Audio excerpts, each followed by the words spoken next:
am in broad-based as a member of ODM and as the whip, the minority chief whip in parliament. I am in broad-based government. But when there are bad things that are happening, Millie Odhiambo, my border, as a person with human rights background, I cannot be quiet. There are things that ODM as a party stands for.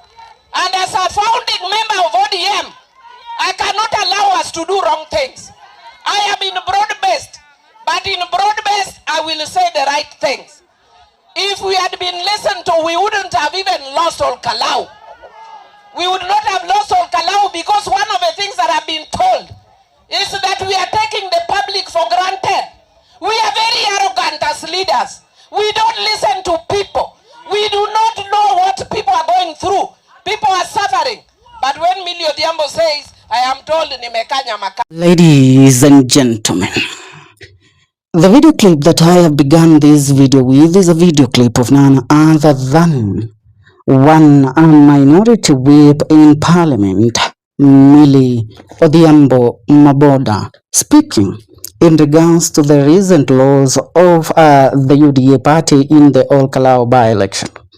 But in a very impressive way, Millie Odhiambo was even also sending a message to the Orange Democratic Movement Party, warning them that what befell UDA in the Ol Kalou by-election is not far away from ODM. And more so, after the Orange Democratic Movement Party went ahead yesterday to remove the Nairobi Senator Edwin Sifuna as the minority deputy whip in the Senate. A move that has actually stirred up a very overdue controversy in regards to how ODM thinks it still holds the card on controlling the fate of Edwin Sifuna in the politics of the Republic of Kenya in the near future. Now, Millie Odhiambo, in her own way, said that UDA lost in Ol Kalou because of its arrogance.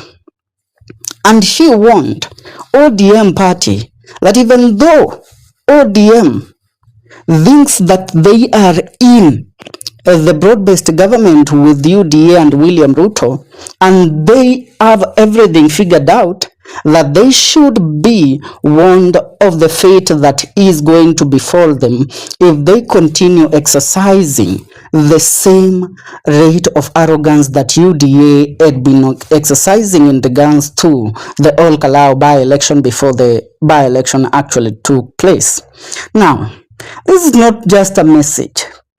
It's a warning to ODM. And that is what Millie Odhiambo was putting across. You know, today every other leader, even including the president himself, showed up to congratulate the DCP party and its candidate who was elected in Ol Kalou with a 85% win in the by-election. Are we together? But one Oburu, the party leader of ODM, instead of even congratulating the candidate or even speaking about, what the future holds and how politics seems to be taking a new drastic turn in the politics of the Republic of Kenya on matter party politics, he went ahead to actually attack Rigathi Gachagua. Same thing with the minority leader in parliament, Junet Mohamed, even saying that the people of Ol Kalou are very ungrateful people, that they ate all the money and the goodies that was brought to them by the state and yet ended up electing a candidate of the opposition. But this is what they fail to see. William Ruto has lost the Mount Kenya region. And Ruto losing the Mount Kenya region, that means William Ruto has to ensure that he rises to the occasion to cover the loss in the Mount Kenya region. And there is no any other way of William Ruto covering his loss of Mount Kenya region to DCP than popularizing his own UDA party in the regions of Luo Nyanza and Western Kenya, where William Ruto will now try so much to take over the dominance of these regions that were Raila Amolo Odinga's dominated areas. Are we together? So what one Millie Odhiambo is telling them, it's your time to learn from the mistake that William Ruto did in Ol Kalou. Now, in this report, Millie Odhiambo was actually referring to a recent revelation by the Infotrack polls, or the party's dominance in the Republic of Kenya, where a report was published recently indicating that UDA party has currently overtaken ODM to becoming the most the most popular party in the Republic of Kenya. Even beyond that, UDA has risen to the occasion of amassing a very huge following and support base in the Luo Nyanza region. Leave other regions. Luo Nyanza region, this is a region that has all the time been a Raila Odinga ODM zone. But now William Ruto has tapped into it. And as William Ruto taps into this, there is something that the Orange Democratic Movement Party leadership is forgetting. William Ruto, the party politics have not ended. You think that you have won by removing Sifuna in the party ODM. But this is what you don't understand. William Ruto is taking a very large chunk of Raila Amolo Odinga or ODM based support for his UDA party. Now, imagine that right now, William Ruto has actually managed to do that. But by the time we reach the year 2027, a new party will be born. A party from the Mulembe Nation, and more so, a party led by Linda Mwananchi principals Edwin Sifuna, Babu Owino, and James Orengo. This party will claim the ODM support bases in Western Kenya. And also, it will enter to actually take a huge chunk of the supporters of ODM in the Luo Nyanza region because of Babu Owino and Edwin Sifuna. Edwin Sifuna and even one James Orengo's factor. So if that is to be the case, ladies and gentlemen, if that is what is going to happen, then be ready of something that that will actually change the fate of the politics of the Republic of Kenya. Because the longest serving opposition party is going now to fall down in a way that it never imagined. Imagine Sifuna's party takes over the Western Kenya and takes over a huge chunk of the Luo Nyanza region. William Ruto also takes over a very large chunk of the Luo Nyanza region.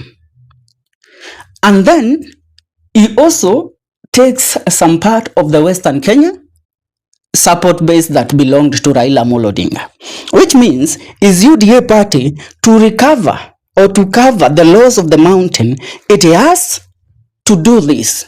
But the Oburu Odinga team and the ODM party led by Oburu Odinga is still lost in the ideologies that, you know what, we still are the party that we were when Raila Amolo Odinga was alive. That thing is what is eating them.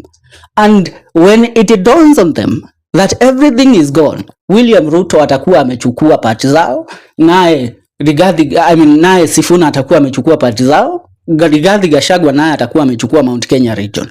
Now this is what will happen.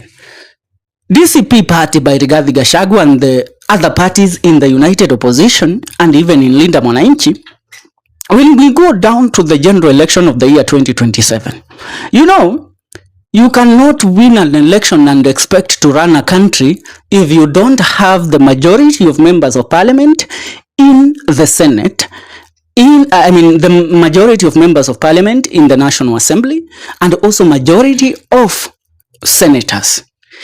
Edwin Sifuna is taking over the Western Kenya, also tapping into the Luo Nyanza region.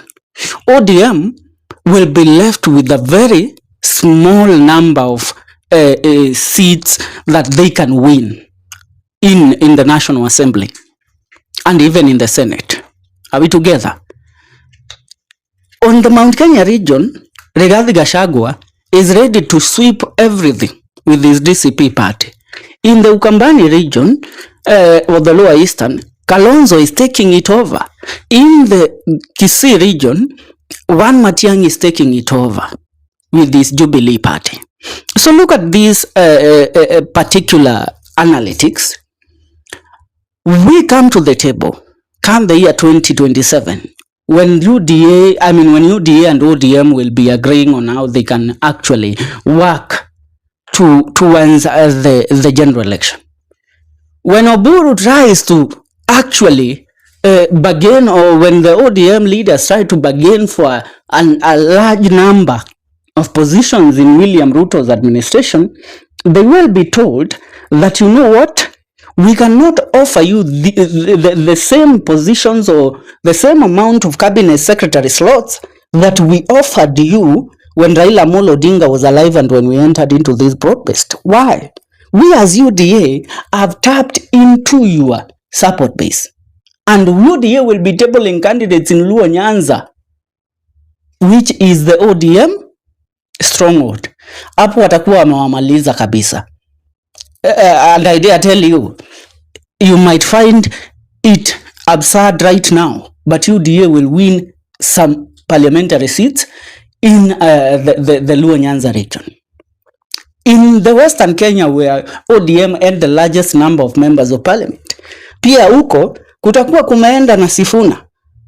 So watakuwa wana bargain on what merit. I mean, what advantage will they be bringing to the table? So what one Millie Odhiambo is telling the ODM party leadership: stop the chest thumping and the arrogance that you are actually portraying, because that is what is costing UDA in the Mount Kenya region, and it will cost us as ODM in the Luo Nyanza region. You cannot trust in one William Ruto fully. I mean, you have to learn a lesson that William Ruto is a wolf in a sheep's skin right now. He might look like an angel to them right now, but when the time comes for him to reveal his cards, watashindwa. Hata hiyo kiti ya running mate ambayo amekuwa akiitisha, it will not be on the basis of numbers, kwa sababu ODM will be competing with the Western region and the Mount Kenya East, because right now William Ruto has this ideology of trying to divide Mount Kenya West and Mount Kenya East, where Mount Kenya East will be trying to front Kithure Kindiki as their running mate to President William Ruto. So Edwin Sifuna was the last lifeline of ODM party, and what Millie Odhiambo told Oburu Odinga and other ODM leaders today is that with your arrogance of refusing to listen to Edwin Sifuna and accommodate him in the party and even try to solve the issues that we had all along, you have actually sealed the fate of ODM, and now it's gone, because ODM ikikosa kupata like 20 MPs in 2027, what say will they have? Rigathi Gachagua's party ikuje ipate about 8 members of parliament. Kalonzo alete wake hapo about 50. Sifuna akuje na wake hapo about 50. UDA ipate 50. I mean, how will you try to deal with these people? You can't. But you know your arrogance, kwa sababu ile kidogo mnakula sahi nawambia amwezi fikiria about the future. That is what is actually blocking their brains from thinking. Tazamaji, listen to this report that was issued the other day. President William Ruto's United Democratic Alliance UDA emerged as Kenya's most popular political party, edging out the ODM in the latest opinion poll by Infotrack Research and Consulting. The nationally representative survey shows UDA enjoying the support of 22% of Kenyans, narrowly ahead of ODM at 21%. The poll, which sought to establish which political party respondents currently feel closest to, also found that Democracy for Citizens Party has quickly established itself as the country's third largest political force with 9% support. Jubilee ranked fourth with 6%, while the Wiper Front followed with 5%. However, the findings also reveal a large section of the electorate that remains politically unattached. 29% of respondents said they do not identify with any political party, while another 7% declined to disclose their political preference. The survey paints the picture of an electorate that is still fluid, with more than a third of respondents either unaffiliated or unwilling to reveal their political leanings despite heightened political activity across the country.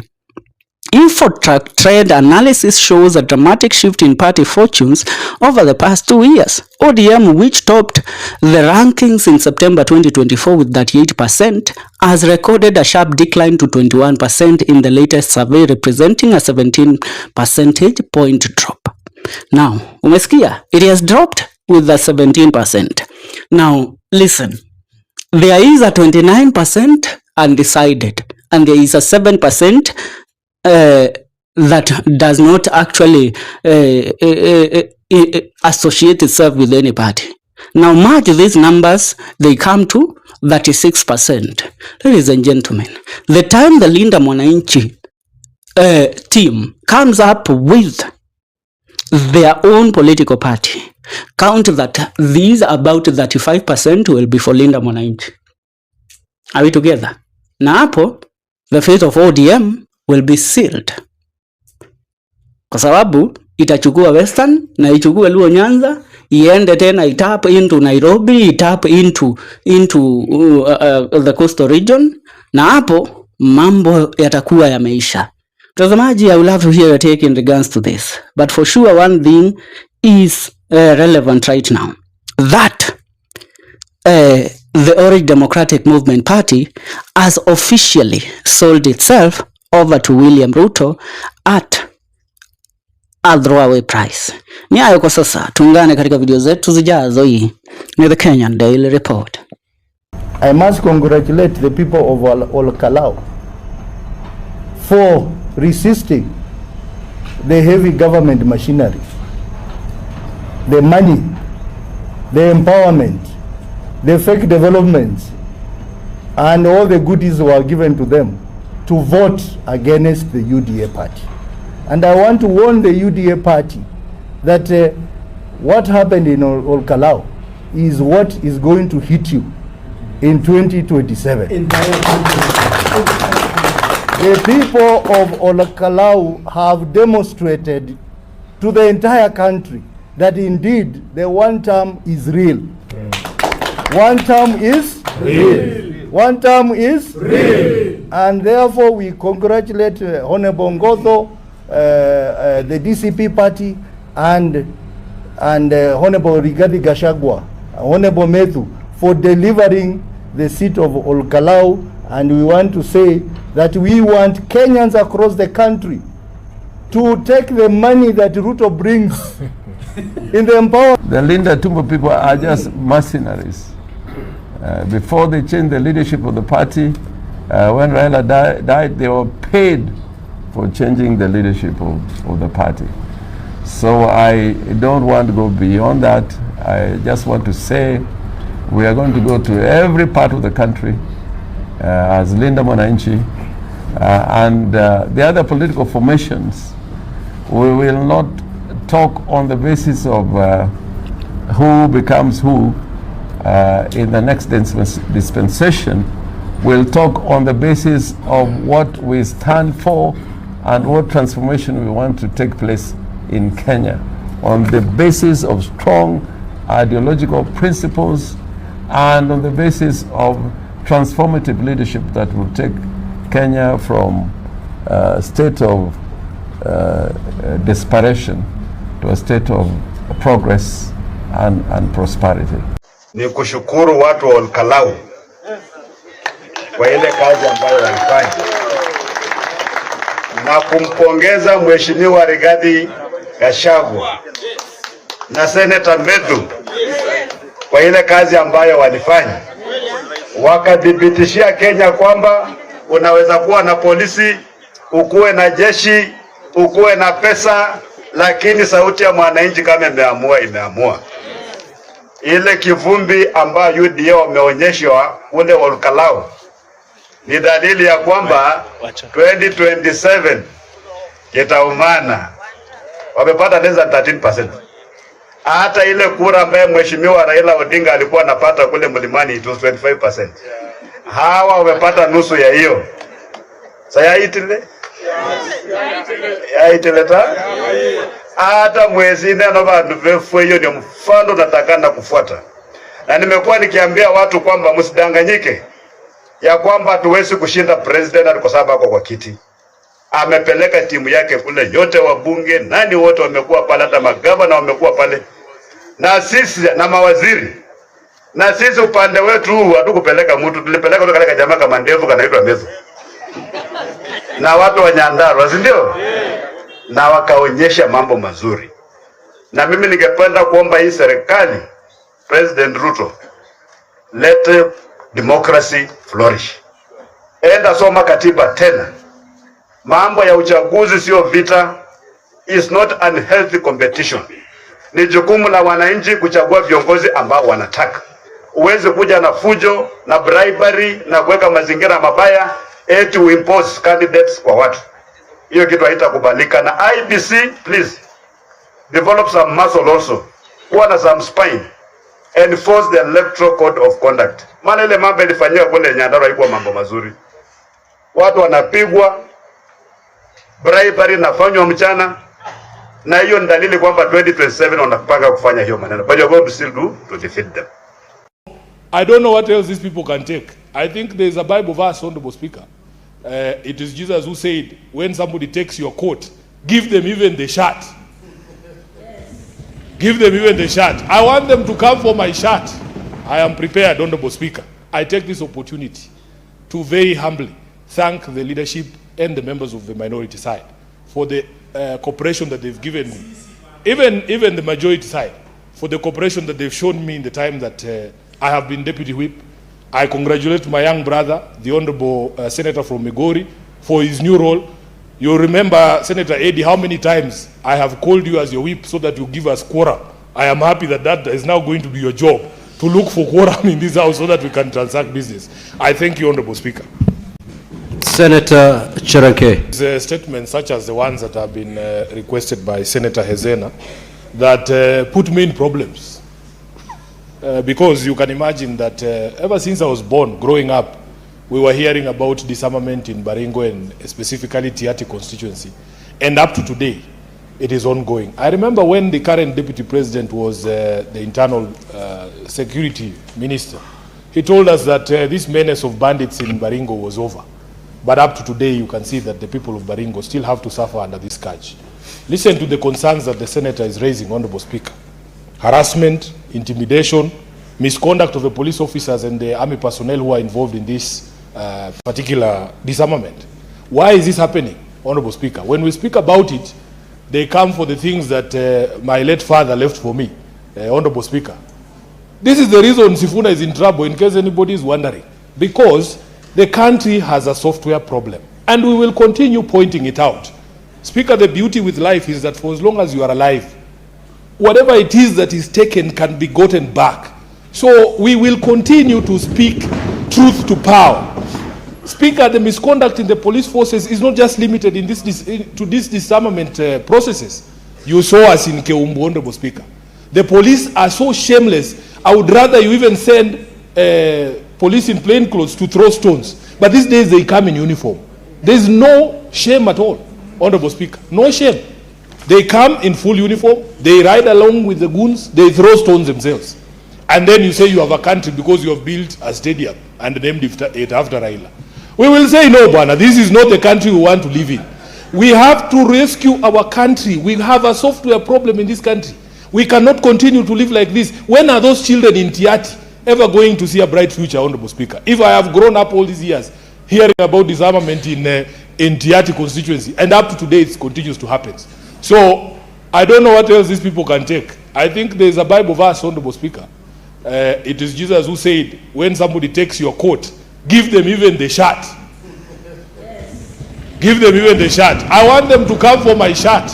I am prepared, Honorable Speaker. I take this opportunity to very humbly thank the leadership and the members of the minority side for the cooperation that they've given me. Even the majority side, for the cooperation that they've shown me in the time that I have been Deputy Whip. I congratulate my young brother, the Honorable Senator from Migori, for his new role. You remember